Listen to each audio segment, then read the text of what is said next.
యూపీఎస్సీకి వచ్చేస్తే మ్యామ్ కొన్ని standard books ఉన్నాయి మ్యామ్. పాలిటీకి అయితే లక్ష్మీకాంత్, లైక్ 99% ఆస్పిరెంట్స్ అందరూ లక్ష్మీకాంత్ బుక్ చదువుతారు. కానీ మీకు చదివితే కొన్ని కాన్సెప్ట్స్ అర్థం అవ్వవు మ్యామ్.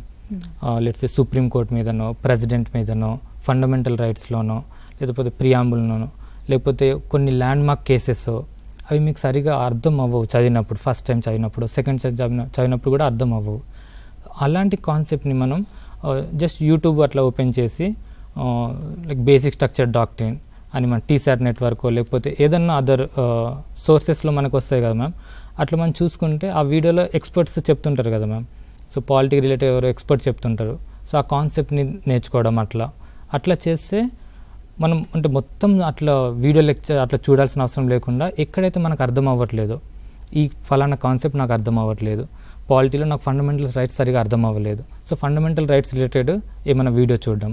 సెకండ్ ఏం చేయొచ్చు అంటే మ్యామ్, ఫ్రెండ్స్తో ఇంటరాక్ట్ అవ్వడం. ఇప్పుడు చాలామంది యూపీఎస్సీకి ప్రిపేర్ అవుతుంటారు కదా. సో నాకు ఫండమెంటల్ రైట్స్ సరిగా అర్థం అవ్వట్లేదు, వెళ్ళి ఫ్రెండ్తో అడగడము, వాళ్ళతో డిస్కస్ చేయడము. లేకపోతే సుప్రీంకోర్టు రిలేటెడ్ ఏదో అర్థం అవ్వట్లేదు, ప్రెసిడెంట్ రోల్ ఏంటి అర్థం అవ్వట్లేదు, ఈ ఆర్టికల్స్ ఏంటిది, లేకపోతే కాన్స్టిట్యూషనల్ బాడీస్ ఏంటిది, ఇవి అర్థం అవ్వట్లేదు, లేకపోతే హిస్టరీలో నాకు క్రోనాలజీ అసలు మైండ్లో ఉండట్లేదు.